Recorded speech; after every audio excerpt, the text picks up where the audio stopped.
Okay, I'm in the middle of the coloring process on Gobots number 4, page 16, and I did the flats, the flat colors, and I've started to add some shading and toning and gradation to it. So I'm going to continue doing that.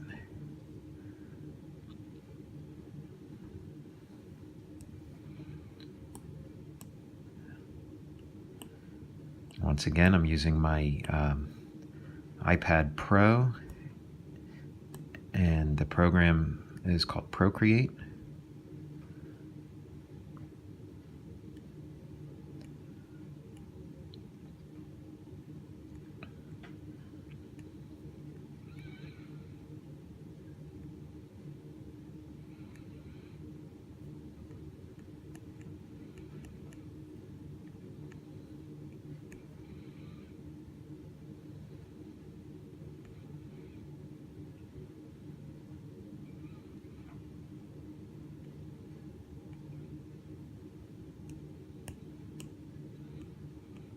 The most recent update changed the way the brushes behave, and so some of the brushes that worked for me before aren't working anymore.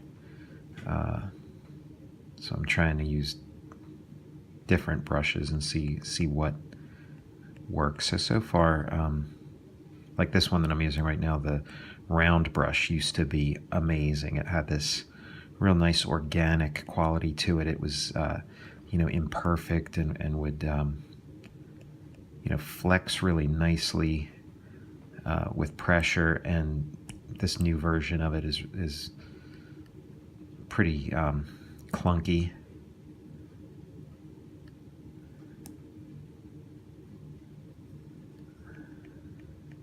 Use it here and there, and then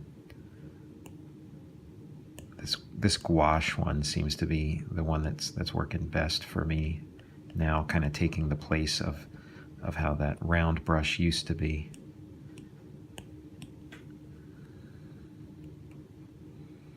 But I'm sure I'll get accustomed to the new setup and find workarounds and maybe find a brush that works better.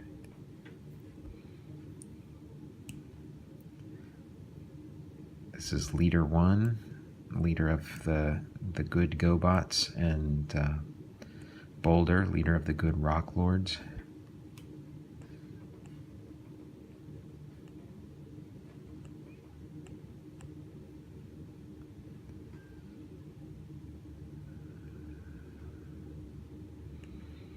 So yeah, this is the point of the process where I start adding some depth to the color.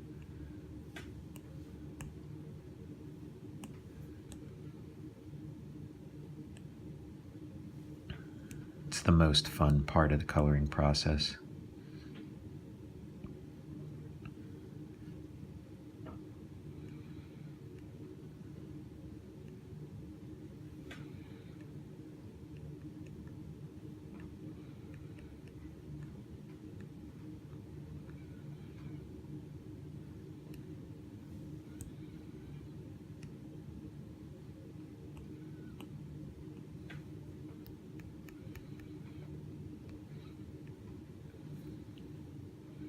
When these panels print, they're going to be pretty small, so I don't have to get too detailed, just kind of suggest detail.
can kind of see what, see if I can give you an example of what it looks like when you take the toning off. See, you can see it adds like a depth to the forms, this modeling that I'm doing right now.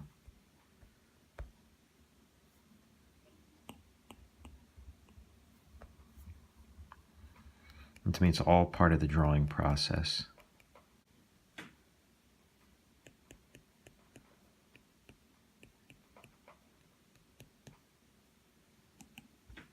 Before I got this iPad, I thought about doing this kind of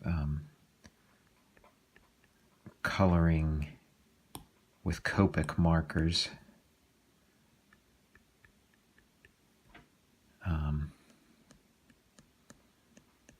But this, I feel like I get the same results that I would from a Copic marker, except with just like more flexibility and greater speed and less consequence for, you know, making mistakes, you know, basically, you know, the ability to undo.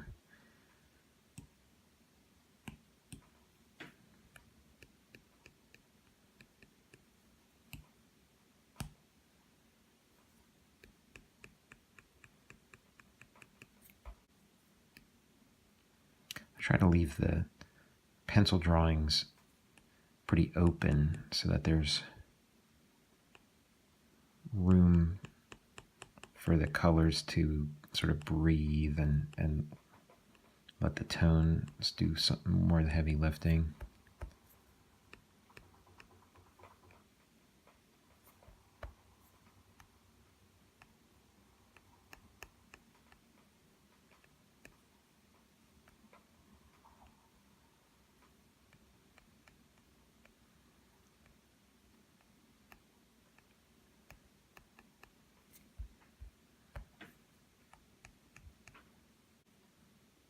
And American Barbarian was, I think that was the first comic I did where I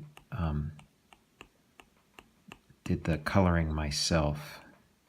I did a couple things here and there, you know, covers and, you know, coming up with the color schemes for different characters on other works, but you know, mostly worked with colorists for the bulk of the comics. But American Barbarian was the one where I wanted to color it myself, and I've been coloring all my work ever since.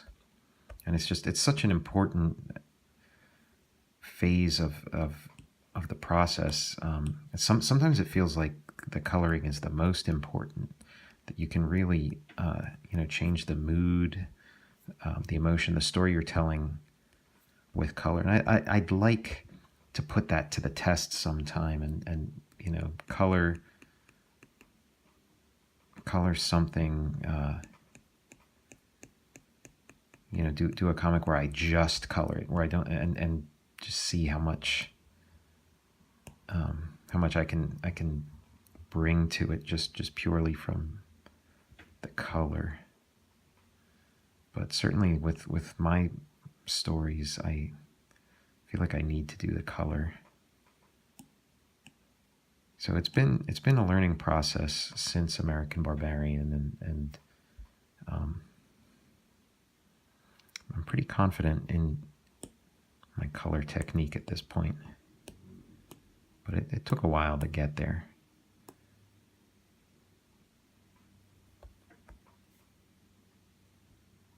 And I mean, technology's improved since then too, so it's just like we're at a stage now where it's totally intuitive. Like this is, you know, as natural as any you know, pencil or paintbrush or anything I've ever used. On Transformers versus G.I. Joe, the way I got these like sort of tone variations and gradation was coloring with crayons.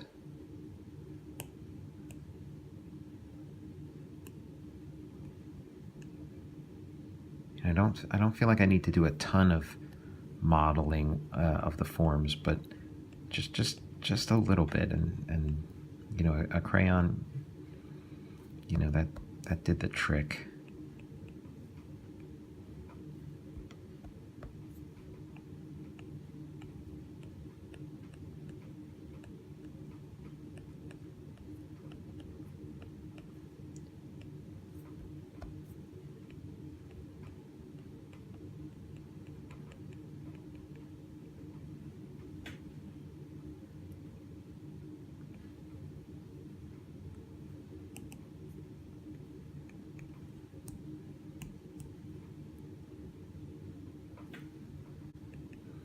What's fun about this stage of the process is it's like the page starts to come together. It's like you're close to the finish line and starting to look the way you want it to look, and you see the light at the end of the tunnel and get that pride of you know, a job well done.